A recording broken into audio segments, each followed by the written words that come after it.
but you can build them again. Look around, the grass is high, the fields are ripe, it's the springtime of my life.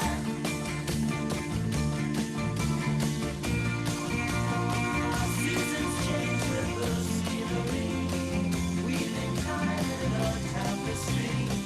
Won't you stop and remember me at any convenient time? But I have my memberships while with the noble manuscripts of unpublished rhyme, drinking my vodka and lime. I look around, leaves are brown now, and the sky is a hazy shade of winter. Look around, leaves are brown, there's a patch of snow on the ground.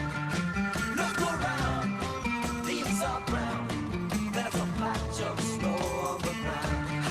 Look around, leaves are brown, there's a patch of snow on the ground.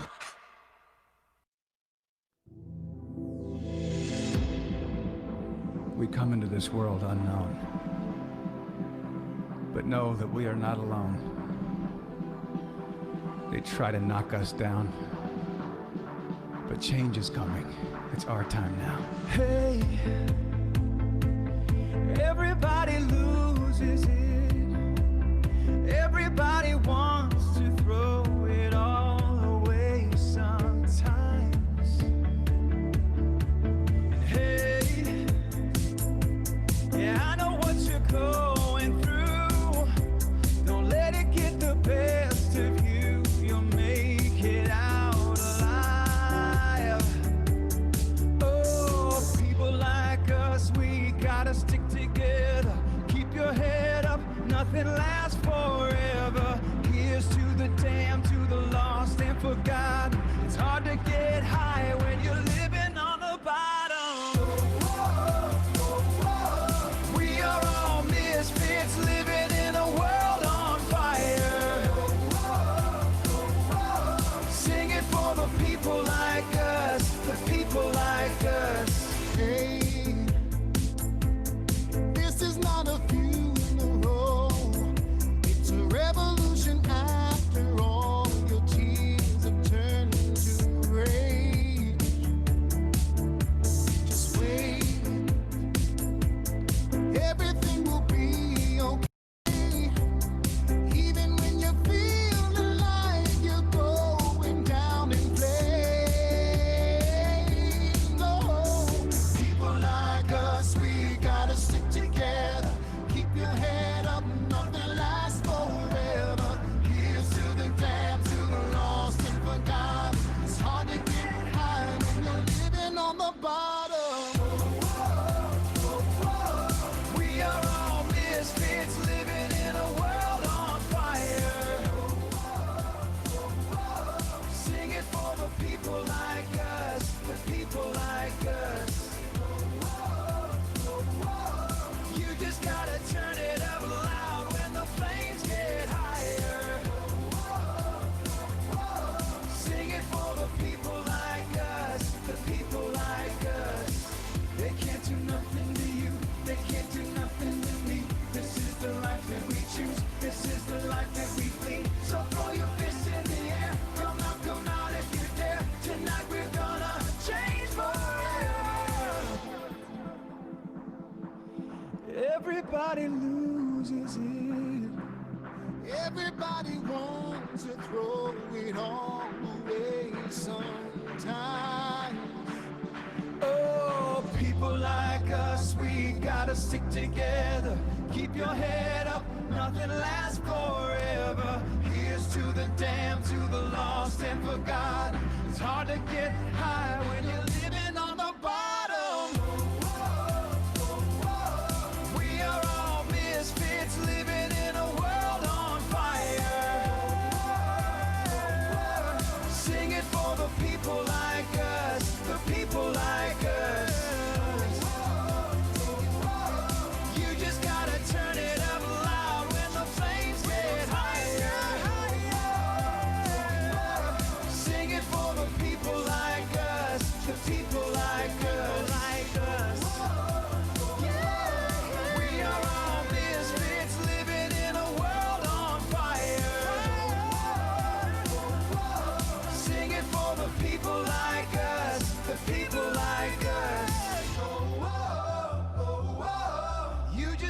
turn it up loud when the flames get higher. Oh, oh, oh, oh, oh. Sing it for the people like us, the people like us.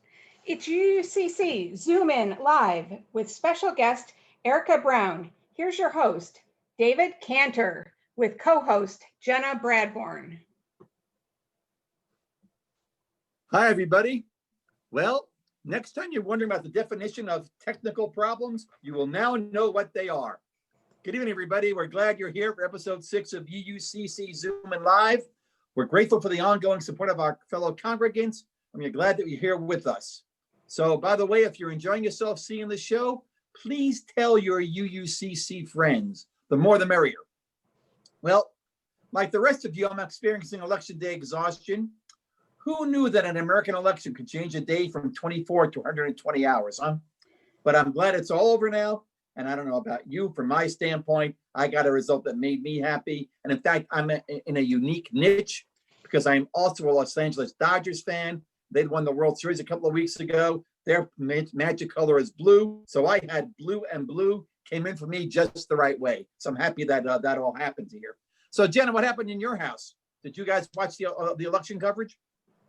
I did.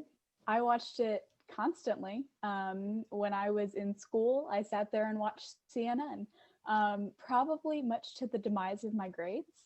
But you got a great civics lesson, though. You got a great civics lesson. Absolutely. So I probably watched CNN. I probably watched more cable news in the last week than I have in my entire life. Is that what happened to you too? Absolutely. Yeah. I don't think I've ever stared at a news station for so long, even though it was repeating itself. Like I couldn't not watch. I know, it's not just you. I did the same thing, right? It's watching John King on those boards there. So for those of you who don't watch CNN, so they had 2 magic boards with his great touch screens for a guy named John King, who's been doing this for years and years to show us what's happening in every state. And he's saying this every half hour, same stuff, right, Jenna? Over and over and over again. So I think that magically, I think we actually could do that now ourselves. So, so Jenna, I'm glad you're here with us tonight. For those of you who don't know Jenna Bradbourne, she is a member of our YRE program at UUCC, and we're glad she's here. She helps with the music. She helps give us a different perspective about our guests and the topics. Tonight's songs, in case you couldn't recognize them, and I can't blame you if you couldn't, we had Silk of the Sun by Sheryl Crow. That was a song that Jenna suggested for this evening. We had Hazy Shade of Winter by Simon and Garfunkel, and of course our theme song, People Like Us, from this TV show, The Doom Patrol. So, as I've said before, we're hoping this gives us a way of being together as a group every couple of weeks here. If you've been with us before, we thank you for coming back. If this is your first time with us, we hope that we're glad that you're here. We hope that you find this entertaining enough and informative enough and enough of a community for you to become part of your routine. And I see a lot of you are doing this already, but just a reminder for everybody, if you have not already done so, please use the chat function at the bottom of your Zoom screen and announce yourself, okay? Make sure you send it to everybody and not just the panelists, because your fellow congregants want to know that you are here. So, Jenna, did you know that we're in the early stages of looking for our next minister? I did know that. Well, here with a brief update of some upcoming events is Ministerial Search Task Force member Lou Salza. Lou, are you there? I'm here. Great. So how are you doing this evening? What's new at the search process? Give us a quick update. Well, David, Jenna, thank you very much. I'd like us all to save 2 important dates. So grab a pencil or your phone or your lightsaber and mark off December 6th. That's a Sunday at 12:30, and December 12th, that's a Saturday, from 10 to 2 p.m. I'll tell you why in a minute. But first, David, Jenna, on behalf of the entire search committee, I have to say thank you to over 130 members who shared their responses on the congregational survey and over 83 members who participated in our focus and cottage meetings. That was an amazing opportunity to gather information. It's all been collected, collated, and summarized in the congregational record sitting on the UUA website. On December 6th, that's that Sunday, during coffee hour, the search committee will update the entire community on what is contained in that congregational record. And that will be the record that all of our ministerial candidates will read. And then on December 12th, we will have an opportunity to work with Keith Crone from UUA in a workshop that will be extremely valuable to us, called Beyond Categorical Thinking. Number one, our attendance and participation as a congregation will be an important indicator to any prospective ministerial candidate of our commitment to advancing diversity, inclusion, equity, and justice, as well as anti-racism in our community. So it's really important that we all be there or be square. Thank you very much. Thanks, Lou. So reminder, so Lou, I assume you're going to put that info in the chat box for details for those who couldn't get their pencils or lightsabers quickly enough. And by the way, as an FYI for all of you, this is it just worked out this way. The Ministerial Search Task Force members, chairs, Lori Albright and Mike Miller, will be our special guests on this show, not our next show, but the show after on December 7th. That's the day to discuss the search process progress and where we're headed next. They'll be able to take all your questions then. So by the way, please do not read anything into the fact that December 7th is Pearl Harbor Day. Okay, that's just a coincidence, really. So let's move on now. As many of you know, Jack Ullman, a longtime member of First U, and is the master of the punny joke. And in honor of the jokes that Jack has been shared with us during coffee hour, we've established a Jack Ullman comedy moment. So we're here right now for a joke from Jack. Jack, what do you got for us this evening? Good evening, David and Jenna. It's great to be back on UU Live with a few more jokes with Jack. I did hear some bad news from the Building and Grounds Committee. It seems they were forced to take down the electric hand dryer in the second floor men's room. Someone had put a sign above it saying, "For a Reverend Joe sermon, press here." In addition to losing the presidential election, I've heard that President Trump is in a terrible mood. He hasn't had a good hair day in 30 years. I dedicate this next joke to our musicians, Corinne and Mike. A local Catholic parish near us had a disturbing mass recently. They had been assigned a new young priest, and the congregation showed up en masse to hear him preach. As the mass began, the recently ordained priest strode confidently to the altar and sang out, "I am the associate pastor of this church. I make $300 a month. It's not enough."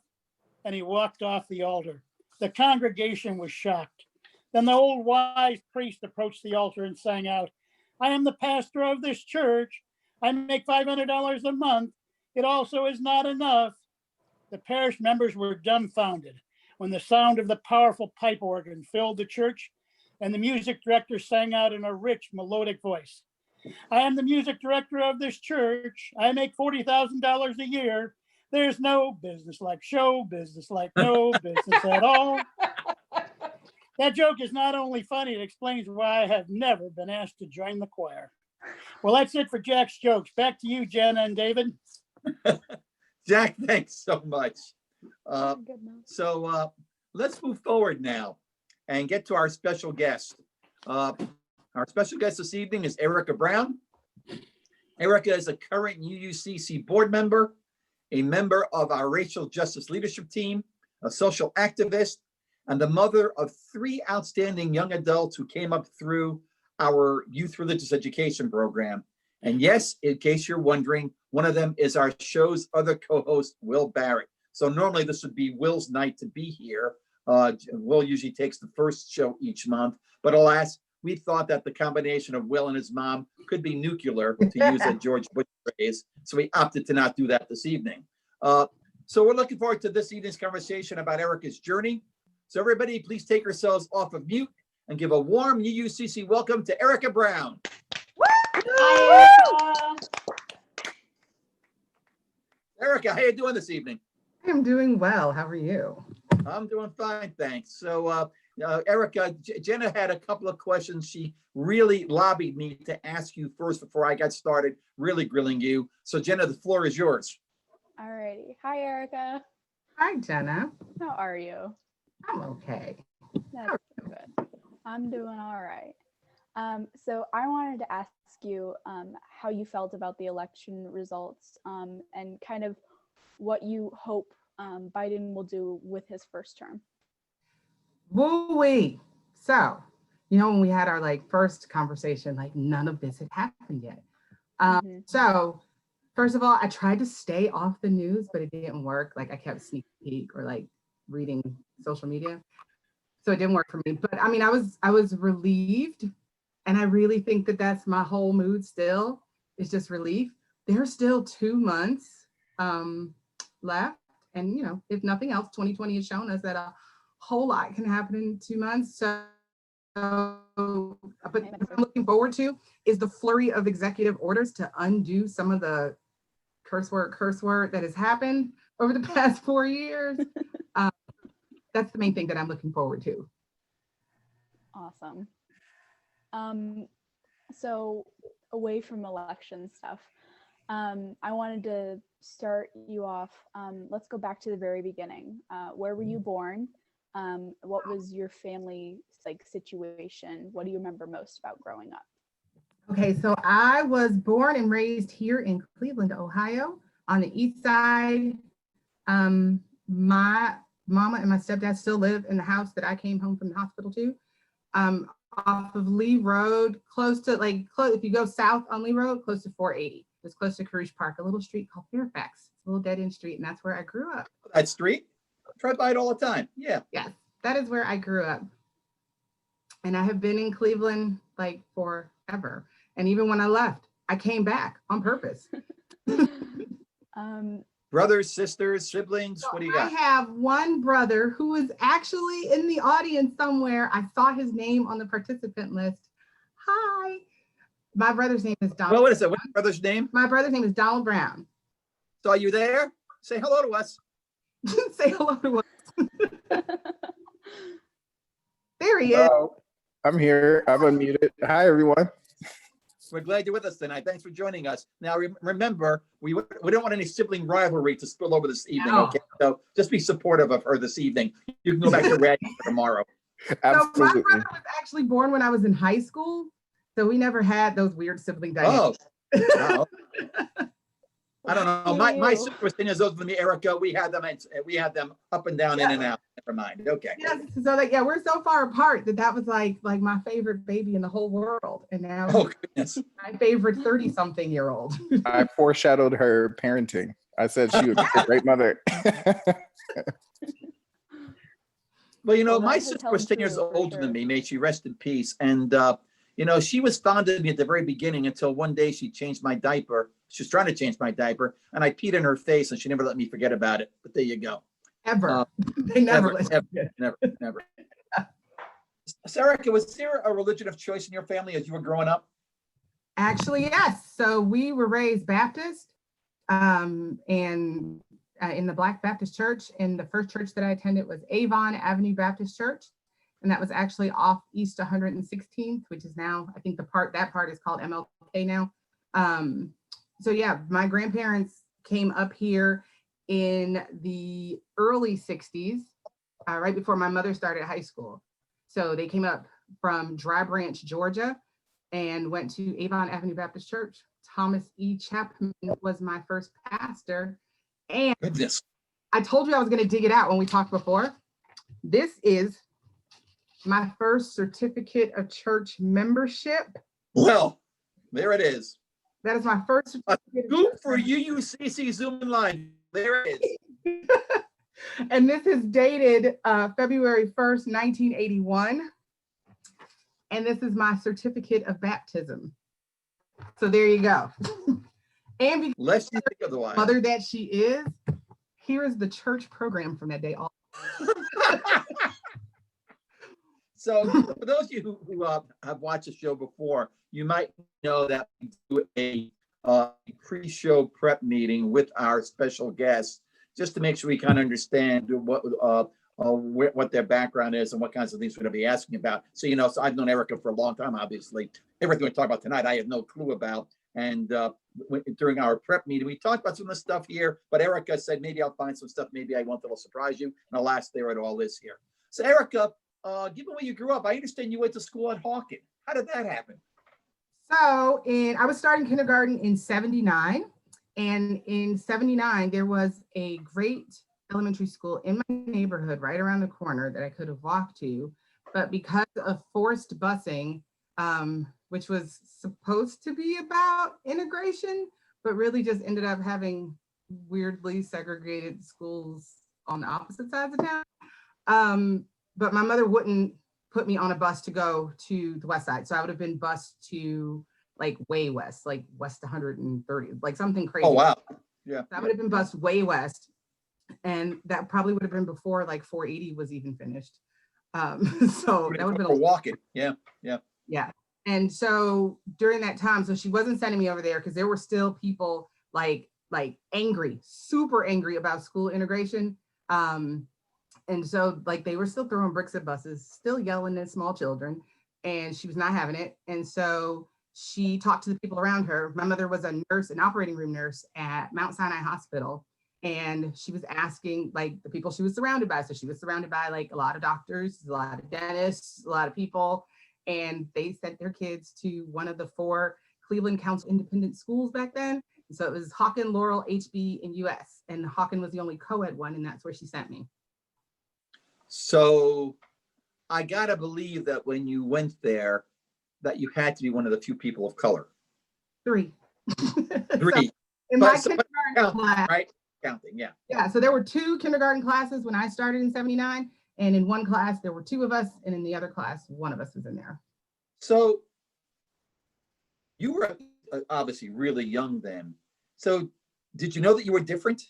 And how did you know? How did it come out? How did you deal with it? Talk to us about that a little bit. So yes, absolutely. I knew, but I also, so going to that school, it wasn't, it was going to school. And so it was just going to school for me. Like I rode the school bus with my friends.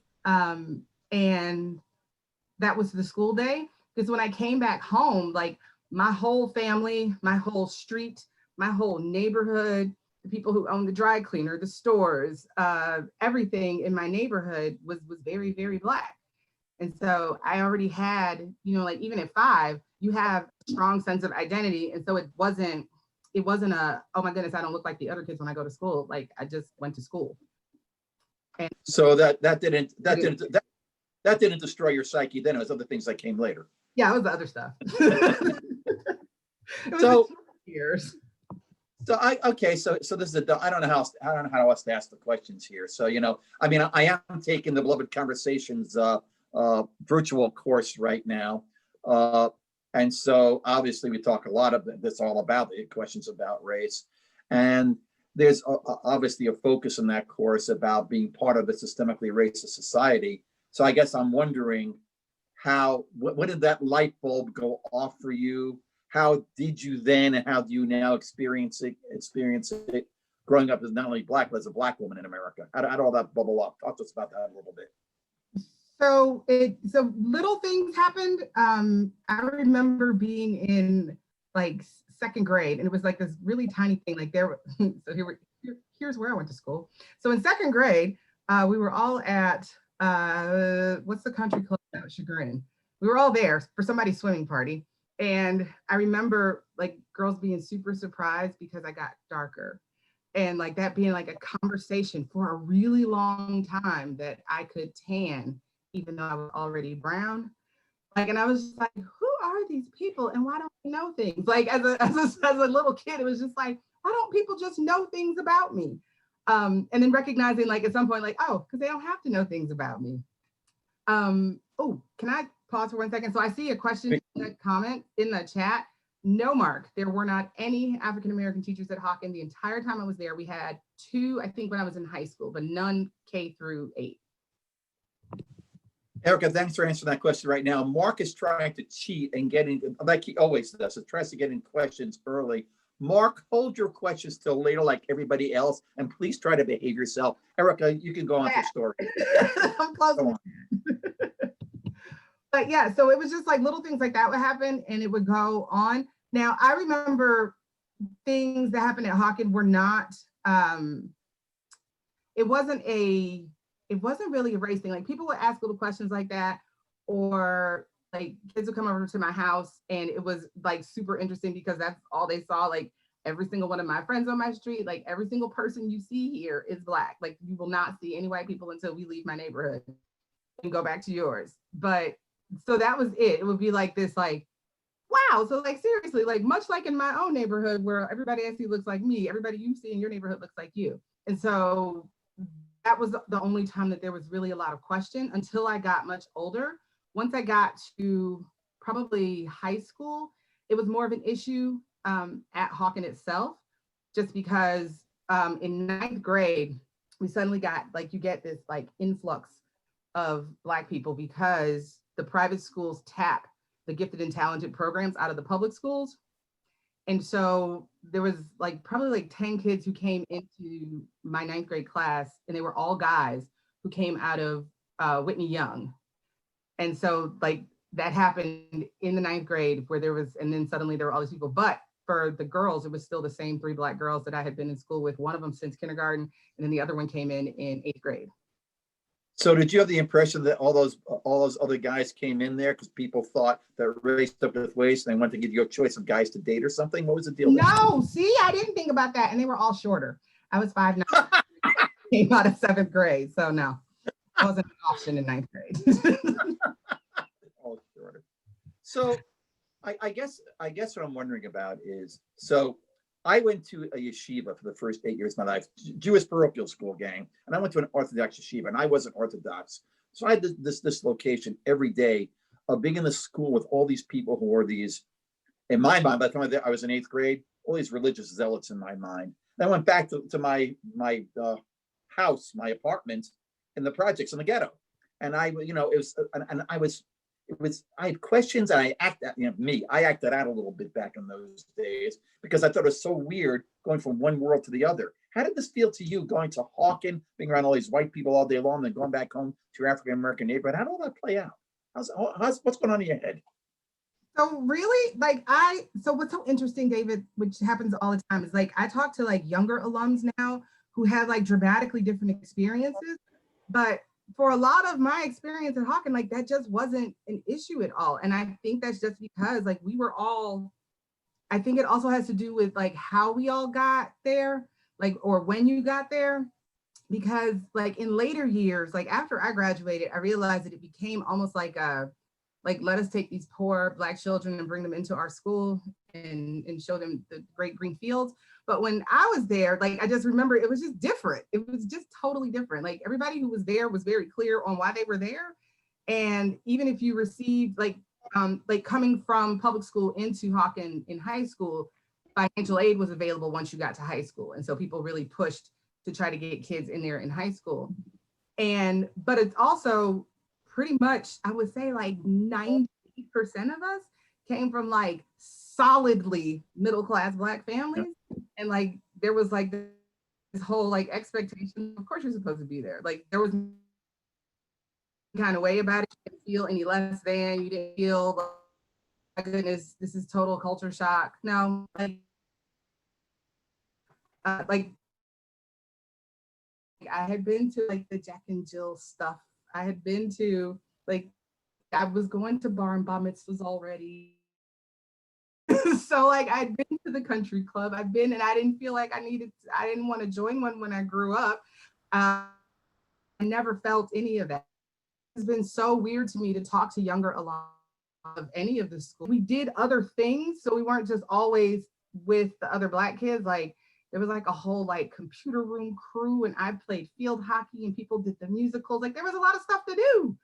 So there just wasn't time for all that other stuff. And I still got to go back home, and I was grounded. So forgive my ignorance. So what would you say drives the difference between your experience then, the experience of those who are more recent alum? What's driving that? So I also think that so I think it's also some of what we've seen really a lot in the last 4 years of He Who Shall Not Be Named. People are way bolder now. Like, you know, people, like, there's never going to be a time where people aren't racist and horrible and have these issues and say horrible things and think horrible things and behave in horrible ways. But when you are super comfortable with it and you're like, nothing will happen to me. nobody will say anything. Somebody else has got my back. And now you've got social media, and these kids are like, there's so much stuff that I just wasn't exposed to because I didn't have the same stuff around me, like the constant bombardment. And also, like, I think about even where we were coming from, like thinking about having like a solidly middle class group of kids coming into the school, and then like kind of like shifting your scholarship model to let's go into East Cleveland and find that one superstar that we're going to put on this pedestal and make them like the representative for every poor Black kid and bring them to our school. That happens so much more now. And then everybody gets lumped into that category. Like you have that one story where like some donor was super, super awesome and part of the endowment was dedicated to just bringing poor Black kids through the doors. And then like everybody gets lumped into that, where that wasn't the narrative before. So like it's a whole narrative shift. It's a whole way of looking at it differently. And that plays out in how teachers behave. That plays out in how other students behave. That plays out in how the Black students feel about themselves. Like it's a mess now. Like I've seen some of like the social media pages where it's like Black at, you know, fill in the blank with primarily white institution. And some of the stuff is just like, who are these adults with children behaving like this? And it's because I think a lot of people got really, really bold, and the stuff that would have gotten you fired or at least thumped on the lips before, like people just are fine with saying out loud and nobody stops them or checks them. Yeah. So I'm going to switch gears here just for a couple of minutes because after all, this is a Unitarian Universalist show. I want to ask you a little bit about UU just for a little bit for you. Then we'll come back to some of the other race questions. How did you find UU? How did you find First U? How did all that come to pass for you? Okay, so this is a good story. So my daughter, Indigo Elizabeth, used to take ballet upstairs in the worship center. So, so she took ballet up there for probably like 2 years and did performances. There were like a couple of performances that they did with that family. And I would be sitting on like where the red couches were. So I would be sitting there all the time waiting for her to come out. And sometimes I would talk to other parents. Sometimes I would drink coffee in the car and come in. And then sometimes I would just roam the halls and read all the things. And so I was absolutely fascinated by the wall of white people. That was awesome. And it made me like look up stuff because I had time. And then I read like all the booklets, all the stuff that was around, all the pamphlets. I read everything, every piece of literature that was in that building during those years. I read it. And then one day I was talking to this guy who said that he went to the church as I was walking around. And he was like, oh, you know, it's a nice place to be. You should consider it. I said, well, I actually am looking for a church home. I will take you up on that. And this was on a Saturday morning. I said, I will be here tomorrow. And he said, absolutely, I will look for you. And then I said, have a feeling you'll be able to find me. Don't know what I'm walking into, but I got a feeling we'll be able to figure this out. And when I walked in that next Sunday morning, the person who actually greeted me when I walked up the stairs was George Buchanan, because that's who I'd been talking to the day before and had no idea. And then the next Sunday, I brought my kids back and they went to RE. And so they went to kids' church and then RE. What were you doing looking for a church home? I thought, I mean, you have those Baptist certificates floating all around. So how'd you move from there to Unitarian Universalism? So the saddest thing that ever happened to me in my religious life was that my pastor died. So that was the church that I was raised in, did everything, was baptized in. And it was a church. My pastor was very much like, he had a whole nother like regular job. And then this was his calling.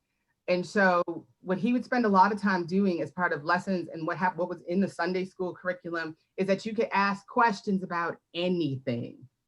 And so there was all this questioning. And so I could ask tons of questions about, well, why did God do that? Well, why does it say that in the Bible? Well, I don't understand this. Well, can you explain this to me? And I was totally indulged and allowed to ask these questions. And like adults would have conversations with me about these questions, including the pastor. Like even when I wanted to be baptized, it was like, you need to be 7 at least. And, you know, the age of whatever that thing is that everybody goes into. And, you know, that's not about your mother or your father. It's about you and your relationship with God. And I made an appointment. Good pastor. Yes, I totally made an appointment with the church secretary because that's who actually runs everything in the church. So I went to the church secretary and I told her that I needed to make an appointment with the pastor because I was going to get baptized. And I know I wasn't 7 yet, but I was gonna be 7, so I wanted to get baptized. And she absolutely made me an appointment with the pastor and told me that I had to tell my mother because somebody had to drive me there. And he talked to me for probably about an hour and decided that I could get baptized even though I was only 6. And we did it. And it was a wonderful thing. And he let me wear a swim cap so my hair wouldn't get wet. Yeah. And so that was a relationship that I had with my pastor, like all through my childhood. And then he died when I was probably like 11 or 12. And it was like devastating. And we switched churches because it was like weird there then after that, like the power vacuum, like it was bad. Like it wasn't good anymore. And so we were looking for, you had some ministerial tumult there. So it's not just UU churches that have that. Baptists have that too. Son of a gun. Starting to think it's me. Who knew?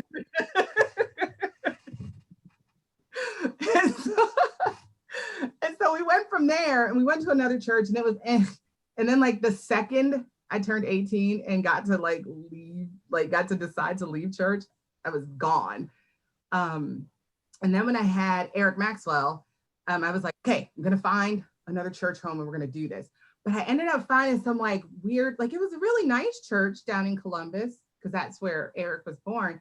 But they were kind of crazy. Like they had everything on campus at church, like daycare, a singles group, coffee shops, barbecue, like they had everything there. And I was like, this is kind of culty because you want me to not do anything outside of the congregation. Like there was nothing that you needed. Like I was like, y'all probably got a grocery store too. And they were like, yeah, probably. Yeah, so I had to get out of that. And then I had some more kids and moved back. Well, I moved back to Cleveland, and then had the other 2 kids, William and Indigo.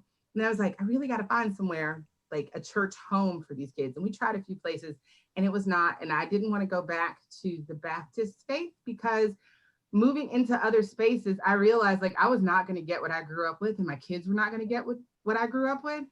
And so like you couldn't ask questions and it was like all like original sin and you're going to hell. And yeah, that wasn't the message I was really looking for with small children. And so, you know, the principle died with me. So you already answered the question about who your kids are. So tell us about them a little bit. So talk to me about raising your kids as UUs. I guess I'm curious about, well, you answered part of it already, but I'm curious about what their experience was like being raised as UUs and the things that stand out to you versus the way you were raised. So them being raised UU, it really has been, it's more like a parenting challenge of putting them in a position where you can absolutely ask questions all the time and then them always asking me questions. Like not me, the rest of the people. Go ask somebody else questions.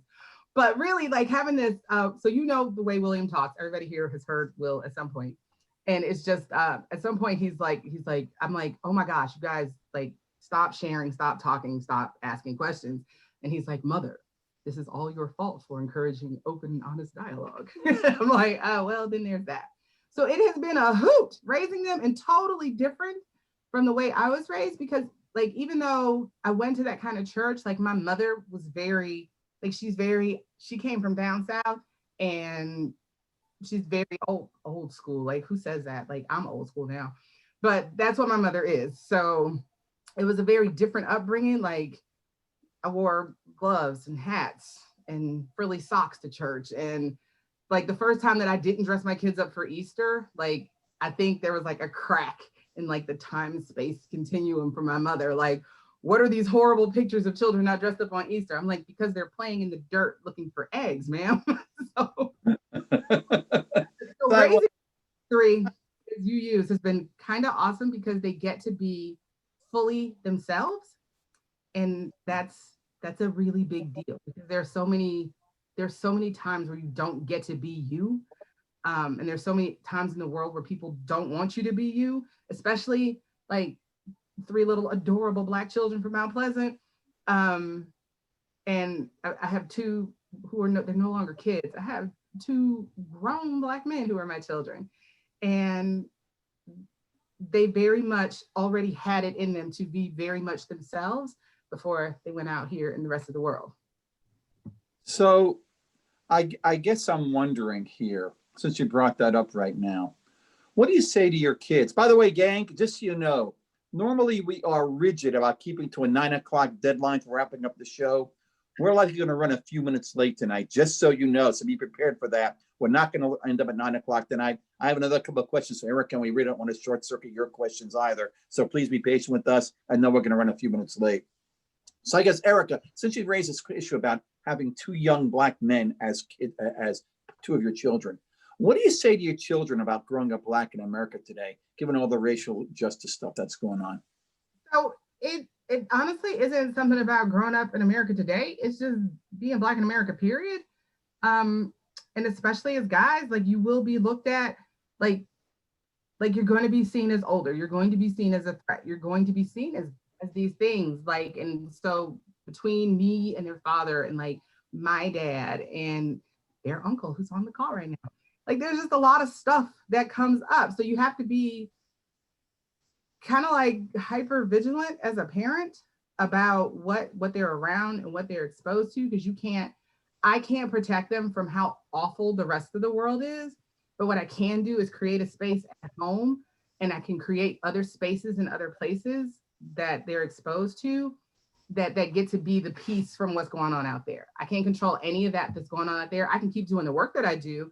I can keep, being the type of parent that I am. I can keep being the type of woman that I am and move the way that I move, but I can't control what other people are doing.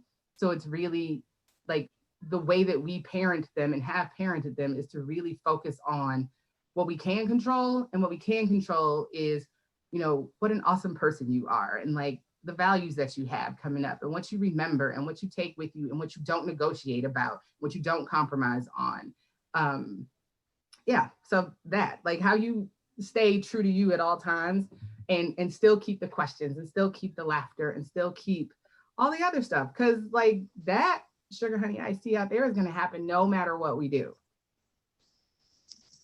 So when they go about living their lives day to day, how are they approaching the world? Do they have an attitude of can do, what have you, or they spend their days going WTF? Both.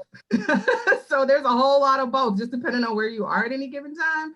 So like Eric is a gamer. So like his world is just a whole different world than everybody else's world anyway.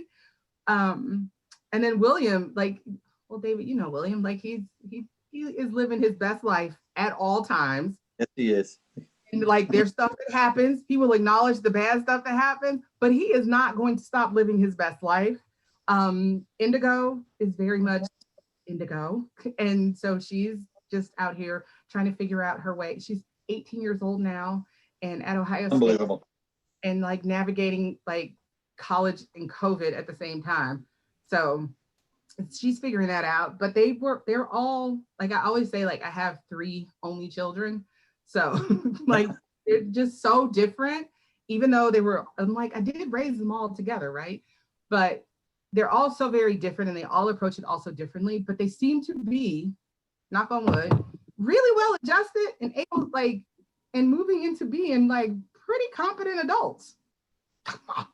Well, so somewhere between their gene pool and and who their parents were, somebody did something pretty good with them. Because, gang, for those of you who don't know, Erika's 3 offspring, they are 3 terrific young people. Hey, Jenna, you had another question you wanted to ask Erika. Why don't you ask it now? Did I? Yeah. What question was that? Your always question. Which one? The question you always ask, Jenna. Oh, we gotta skip a few pages. My bad.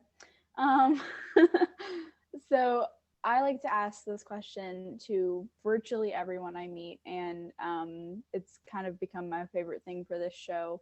But when you look back on where your life has gone and what you've experienced and how you've traveled through raising children and being an amazing human being, truly one of my favorite people, what would you tell yourself? What would you tell your younger self that, would have made like something that you regret, but you want to pass on that information to other people? Oh, yes. Okay. So something I would go back and probably tell 17-year-old me is, number one, none of this is that serious, ma'am. all the things that are going to happen that are coming up, like literally like heartbreak, you get over it pretty quickly, like way faster than you ever thought you would. Disappointment or like the not being perfect thing, you will work past that and move on to something even better than what you thought being perfect or really, really good meant. So yeah, those are the things that this too shall pass. This too shall pass. Right. 18-year-old who is like thinking like, no, I'm in the middle of all of it. I was very, very dramatic and very emotional as a 17-year-old. I know that. You've met me. Like that I would go back to and just like calm her down a little bit and tell her it's not so serious. Like, and if you can stop taking it all so seriously and being devastated by everything, it will be awesome. Okay, gang, last question for Erika before we go to break. So Erika, this is the wrap-up question for all our special guests. If you could have one superpower, what would it be? My superpower would be mind reading, because I'm nosy. Two, but the real reason is because I would like to be able to anticipate moves, like kind of like a chess thing. Like I want to be 2 or 3 steps ahead of something crazy. You know, it would make me sad, like, oh, the good thing, the surprise was spoiled. But I'm not big on surprises anyway. It work out fine for me. Erika, it feels like you're almost always 2 or 3 steps ahead anyway. So clearly you have that superpower that you're asking for. So, okay, gang, why don't you take a quick break right now to get your questions for Erika or any of us organized. So if you have a question to ask, please use the question and answer button at the bottom of your Zoom screen and ask it. Please do not use the chat button. We don't look there. We'll get things organized for you to ask your questions to Erika when we return.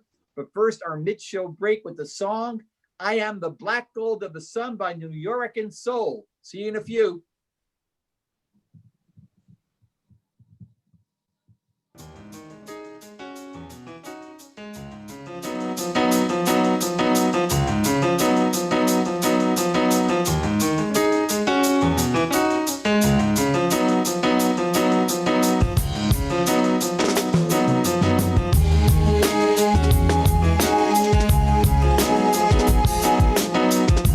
I am the white side of the sun.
And we're back.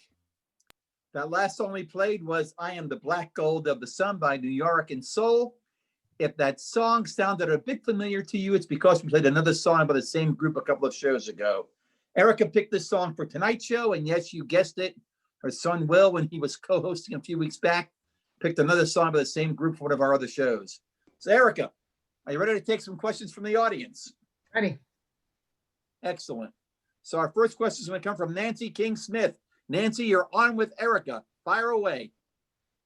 Hey, Erika. It's so good to see you and hear about your early life. So my question is, there's been so much to talk about. We haven't heard anything about your great work with Neighborhood Connections.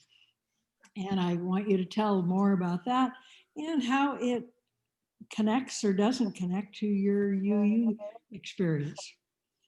Okay, so that is a great question. So it absolutely does connect to my UU experience. So if you don't know, Neighborhood Connections is primarily a small grants organization, but we give grants specifically in Cleveland and East Cleveland. Our major funder is the Cleveland Foundation, and we do community building and through community network building. And we also use asset-based community development as part of our work. And outside of that, so what I do for Neighborhood Connections is that I manage training. And so what that does is we work with residents of Cleveland and East Cleveland.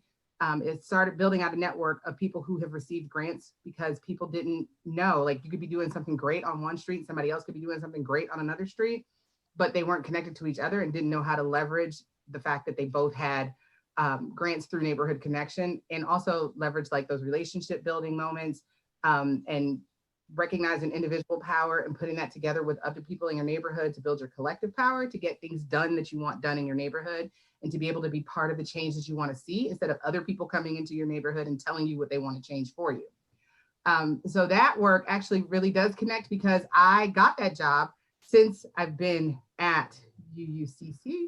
And so back when I was back previously at first, Dawn Arrington actually used to work with my husband like a million years ago. So she knew my husband for like years before I ever met her. And then she and her family started coming to church with me. And she told me about the position that I now have at Neighborhood Connections. It is who you know, also what you know. But I've had a great opportunity. Like one of the biggest values like we talk about at Neighborhood Connections is that, so what I tell people I always do is that I create, hold, and maintain the integrity of spaces where people get to connect while they figure out what they want to do next. And so one of the really big things out of that is that we talk a lot about aspirational spaces and being very intentional about what we create. And it's always about, it's always in the sauce that the spaces we create are equitable and that every single person's voice matters and gets heard. That's like the number one part of what we do, and everything else flows from that because the people who show up don't know that they matter or don't feel like this space is for them at all times and that everything in the space is on a level playing field. We can't get the rest of it done. So it totally connects. Because get your hand out of the screen. Which one of us? Me. Sorry, I forgot I was. It totally connects for that reason, because like when I think about like UU values and I think about the values of the place that I work, you can actually find like those values on our website. And we do like, there is a check all the time. Like we check ourselves constantly. Do we create spaces where we are sharing power? Do we create spaces that are equitable and where we constantly think about people who have been depending on the space that you're in, also determines who would be considered marginalized in that space. We take that into consideration first. Erika, our next question for you comes from Liz Kantor. Liz, what's your question for Erika? Erika. Hi. Can you hear me? Yes. Okay. So I know that you went to Hagen, and I know that your kids went through the Cleveland public schools, and that was a choice you made. Why did you choose that over sending them to Hagen or moving out to the burbs and sending them to a suburban school? So when we were deciding where to send kids, so my kids went to private preschool. So like my oldest son, Eric, went to the same preschool I went to. And then William and Indigo went to Hannah Perkins for preschool and kindergarten. But when we thought about where they would go through school all the way, we realized that that was also when Cleveland was moving into like the school choice model. And so we were able to choose what schools they went to. And so we used the neighborhood school first because it's a really good elementary school. But then we were also able to choose Tremont Montessori. And then when they went to high school, Indigo went to Whitney Young for most of elementary school through the Gifted and Talented program through Cleveland. And then when they got to high school, they got to choose the type of high school that was the best fit for them. So I had 3 kids in 3 different high schools at the same time. But we chose to stay in Cleveland because we actually, the house that we live in, where I'm from right now, the house that we actually live in is my husband's grandparents' house. And when they moved from down off Cedar during urban renewal, so before it became a Cleveland Clinic parking lot, his grandparents were moved up here to Mount Pleasant. People were incentivized and given a certain like chunk of money to move from the inner part of the city out farther into the neighborhoods where white people were leaving. And so his grandparents moved here in 1965. And so this is the house that my husband and all his siblings came home to when they were born. And this is also the same house that we brought our kids to because we did like the intergenerational living where we stayed when his sisters moved out, we stayed and took care of his mother and grandmother. And his mother passed away in 2007 and his grandmother passed away in 2010. And so we've chosen to stay in Cleveland, to stay in the same neighborhood because like this street is, I'm surrounded by people who have that same story. So the neighbors who have been here since my husband was a child. Their kids grew up with their kids grew up with my husband and his siblings. Their grandkids grew up with my kids. And now there's like a whole new group of little kids over here. So there are a lot of family homes over here that people live in. And so I choose to live in Cleveland, choose to live in this neighborhood because of that. My parents still live in a house that I grew up in.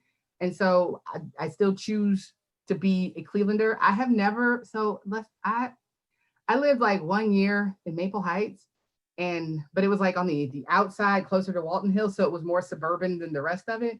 I have never wanted to live in the suburbs. And there we go. Never had.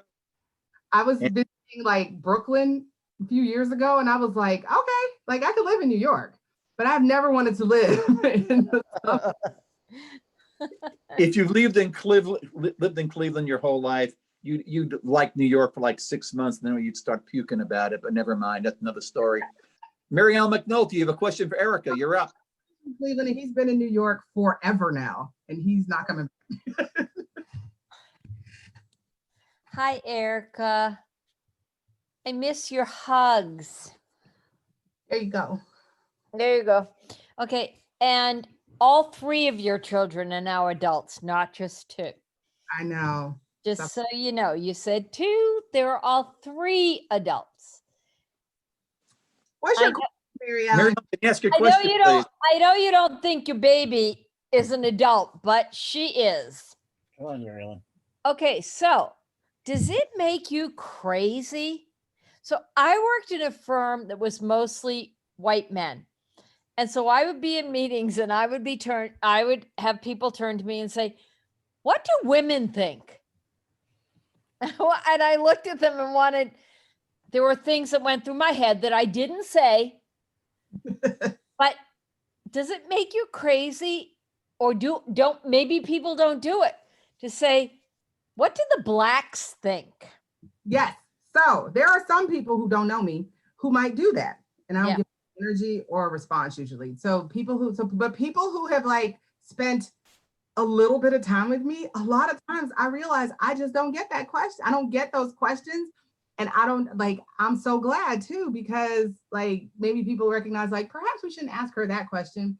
But the people who are genuinely curious and genuinely have a question, I will answer questions. On other days though, Google is your friend. So go there. See, I'm old, so Google couldn't always be your friend. I would just sit there some days and it was a bad day, say, you know what? You need to go talk to somebody else, not me. And it just depends on the energy of the other person. And like, are you asking me this question because you're lazy? Are you asking me this question because you don't know any other Black people? Because that's a whole different conversation and I'm not having it with you. It's not my job to educate. I agree. I I'm agree. doing my thing here. All right. Lori Albright, you're up with Erika. What do you got for her tonight? Erika Brown, I miss your hugs too. Oh my gosh. And I just want to say that I think Erika is one of the best facilitators I've ever experienced in my life. She rocks. She just comes out with this depth of perspective and experience and love that just keeps things moving in a positive direction. So here's my bio. What? You can put that on my LinkedIn bio because I have not. And here's my sort of two related questions. Like, what is your hope for our congregation? And what is, I know you're serving on the racial justice leadership team. Are there some things coming out of that team that you can preview for us? Is that related to your hope for our hopes for our congregation? How are you feeling about us right now? Like they keep letting me show up on the invitation list, but I'm really bad at being part of the racial justice leadership team because schedule and life did not work out in a way where it would be good for me. So first of all, I'm very thankful to Nancy King Smith because I still know what's going on, even if I'm not a part of it most of the time. But my hope for this congregation, so it has always felt like home, and I want it to continue to feel that way. And I want other people and new people to feel that way. So that's what my hope is that people keep being open to learning and growing. Like, it's not going to be perfect. It is just like a regular, real family. Like, there are some people you get along with, there's some people you're going to fight with, there's some people who are like your besties all the time. There's some people where you just see things totally differently, and that's okay. And so I think that, like, my hope for our congregation is really that we don't get to that point where we think that we all have to be like, okay, we're all on one page and we're all good. Like, that doesn't mean that it's bad. That just means that we're people and we're different. So my hope is that we can just like keep moving forward. Like, we've got this search process going on. We've got all these other things going on. Like, this is my last year on the board. And so much has happened in the last 4 years. Mm-hmm. And through it, like, at some point I would hope our congregation to celebrate that we've done something good instead of like focusing on like what we still have to do, because we do still have so much work to do. Mm-hmm. I think about all the people who sign up for Beloved Conversations. I think about all the people who are trying to figure this out and trying to have conversations and trying to learn new things and trying to change mindsets. Like, keep doing that. That's the hope for the congregation. Keep doing that, because then the rest will come. Like, the increased membership will come if we keep doing that. I won't be like one of 4 Black people. Like, keep doing that part. Like, it's okay. Like, the more we are okay with ourselves, the more we will be super attracted to other people. It's like dating, like all of that. It's like relationship building 101. Like, the better we are with each other and the better we are to each other, the more likely other people will want to be a part of this. And so I'm looking for that. And that is my hope for us, is that we can really get into that and like not be afraid to have like hard conversations, not be afraid to hear things that we don't like, and not be afraid to try to figure out how to move past it and move forward. And like, if there are problems, handle them. And if there's something else that needs to be done, do it. And if somebody needs a stern talking to, have it. Or as my mama would call it, a come to Jesus moment. So sometimes we got to do all of that, but that is my hope for the congregation, is that we can get to that point where we have to continue to build these personal relationships so that we can build these bigger relationships. Next question from Mark Weber. Mark, what's your question for Erika? Hi, Erika. Leaving out members of your family, could you name 2 women who have influenced and inspired you, and tell us why they have inspired you? Oh, okay. So I'm trying to think. Ooh. So I saw the question earlier and I was like, I'm gonna remember this one. But so one woman outside of my family that actually does inspire me in so many ways, and I would love to like like have some moment with her is, and I'm sure some people on this call know who she is. And I have worked in the capacity where I've been like adjacent to her for 5.5 years now. And I've never had like a moment alone with her to do this. India Pierce Lee, professionally, that is somebody that I want to have like a whole dinner with, like, I don't know, like a weekend getaway, a whole girls trip. That is somebody that I want to talk to for a really long time, because when I look at her like resume and her story, I'm just like, wow, like looky here. And I want to have a whole conversation about all of that, and not just like bits and pieces, but like work related stuff. I want to have a real, like, let us have a drink and have a conversation moment with She's her. a really good choice, you know? She's a really good choice. That's a really terrific woman. And then the second one who I would love outside of my family, So there was this young woman that I met at the Sustainability Summit that the mayor's office does every year. And she actually graduated from Hawken in 2018. And I got to talk to her for 5 minutes there. And like, it makes me so mad. Like, her name was Kelly. And I only got to talk to her for 5 minutes. But in that 5 minutes, I was standing there like, you are going to take over the world one day. Now that she's been out of high school for 2 years, and like, I want to talk to her again. Like that, she inspired me when she gave her speech, when I talked to her mother, like that whole conversation made me want to have all the rest of the conversations with her. So there you go. Those are my two women. We have time for one last question, and it's going to come from Kevin Ortner. You know, Erika, I want to point out to you how inspiring you must be to our audience, because Kevin came on the show. He's on his last breath with COVID, and he said, no questions. Hi, Kevin. And yet here he is tonight asking you a question anyway. So this is with his last gasp. Kevin, what's your question for Erika? Hi, Erika. It's wonderful seeing you and everybody else on the call. My question is about sending 3 of your children to 3 different schools. The choice program that the Cleveland Metropolitan School District offers, and how do they choose the 3 different schools, and how do they commute to and from those 3 different schools? And how are you still sane after trying to navigate the before and after school programs and everything? Your assumption is that I was ever sane. So there. So they chose schools like coming out of 8th grade, you get like, there's like a high school fair, and you pick which ones you want to go to. And if they have testing, then you have to do whatever, but you really pick what is the best fit for you when you talk to people from it. So they got to talk to students who already went there. You can shadow students at the school. So it's almost like choosing to go to any school, really. Like even if you choose to go to private school, you spend a day at the school with students, you get to talk to teachers. But after going to the choice fair, there's also, so Cleveland Transformation Alliance also puts out this booklet that tells you like basic stuff about each school. And there used to be like some star rating system that's not useful and grades and whatnot, because some people care about that. What I cared about was, is it a good fit? And will my kid be successful going to this high school? And so they each picked the schools based on, so Indigo picked Facing History New Tech, which was based on the Facing History in Ourselves model. And that's a huge supporter. That program with Mark Swain Fox is a huge supporter of that school and the curriculum. And so it's like Facing History in Ourselves is woven into every part of the curriculum. It's not like a standalone class. It is baked into everything about the school. William chose New Tech West, which is on the New Tech model where they do like project-based and problem-based stuff. And they like the one-to-one computer programs and the groups.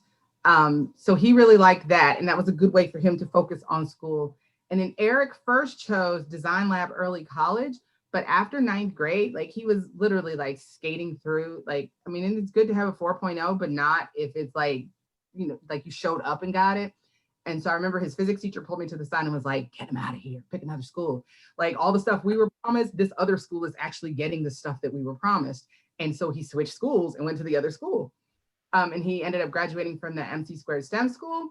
And that was actually a great fit for him in high school. What I will say though, is that although people are switching it now and there are more mastery schools and people are figuring out how to translate mastery into college, a lot of what I found was that the mastery model for a high school student doesn't translate if you go to a traditional college setting, because once you go, like that's on deadlines and the curriculum is what it is and the syllabus is what it is. And it's not based on when you master it, that it's good for you. It's based on when the deadline is, this is when you turn it in.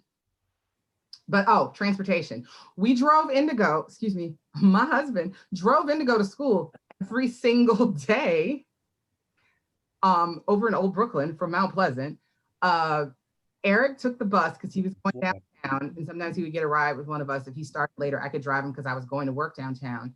And William took some in between, like a lot. Once Indigo got to high school, they would both go at the same time and get dropped off together.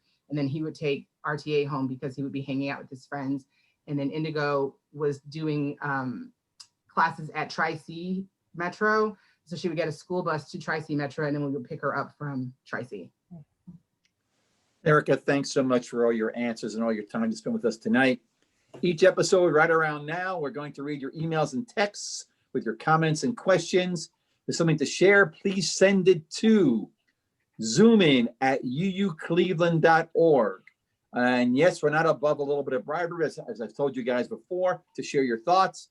Each show will select the winner from the folks who send in us a note. The winner will receive their very own UUCC Zoom-in Live mug. As a reminder, Erika, show them your mug. There you go. Thank you, Vanna White. Multi-talented, Erika. Of course, liquid from the mug is not included. We asked you last time after the show for your responses about your preferred superpower. We got a few responses to that one. First one from Jan Devereaux. I would like to have the power to bring my country together so that we would begin to work together to address so many problems to get past the polarization. Paul Ernsberger, teleportation. Because of disability, getting around is difficult to impossible for me. Would love to be free to go where I want instantly. And finally, from Nancy King Smith, who's got the real superpower here. I'm trying to channel any semblance of power toward the outcome of the election. So that's impressive as well. This week we have a tie between Jan and Nancy. The mug elf will visit your home shortly with your mug. So Erika, thank you so much for being with us tonight, sharing your perspective and insights in a way we can digest them and understand it all. Thanks so much for doing that. Jenna, what about our next show? Yay, Erika. Alrighty. So our next show is November 23rd with special guest, our very own Carol Gay, UUCC board president and co-creator of this show. Will Barrett will be here co-hosting with David. Thank you, Jenna. Hey, gang, let's give a major round of applause to Carol Gay, our producer. As I say each show, Yay! Carol has to make sure that things. Thank you, Carol. So we're wrapping up now, but if you'd like to catch up with your fellow congregants, there's a link in the chat function to a UUCC Zoom room. No hosts, no guests, just a chance to chat with your fellow UUs. We'll look forward to seeing you in 2 weeks for the next edition of UUCC Zoom-in Live. We're going to leave you tonight with one of my favorite songs by The Temptations. Did a great job of describing the last 4 years, and well, we're not quite out of the woods yet, so it's Ball of Confusion by The Temptations. Erika and Jenna, say goodnight, everybody. Good night, everybody.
Talking about love now is the preacher. And it seems nobody's interested in learning but the teacher. Segregation, determination, demonstration, integration, aggravation, divination, obligation to our nation.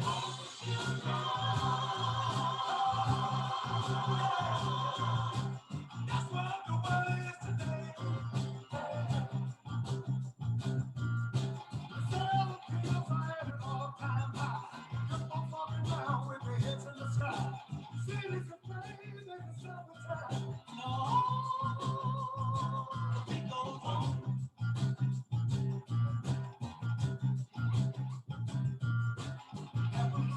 Revolution got control the sound, so shooting rockets to the moon. Kids going up to Zoom. Politicians say no taxes. We'll solve everything.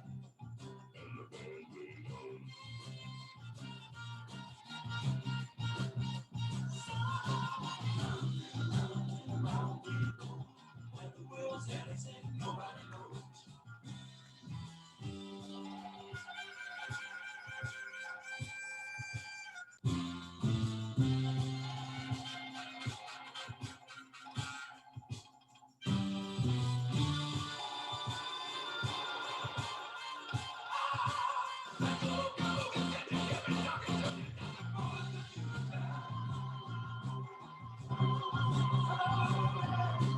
That's what everyone is today. Fear in the air, children everywhere. Unemployment rising fast, the Beatles move right again. And the only safe place to live, I'm gonna end your reservation. And the bell ring.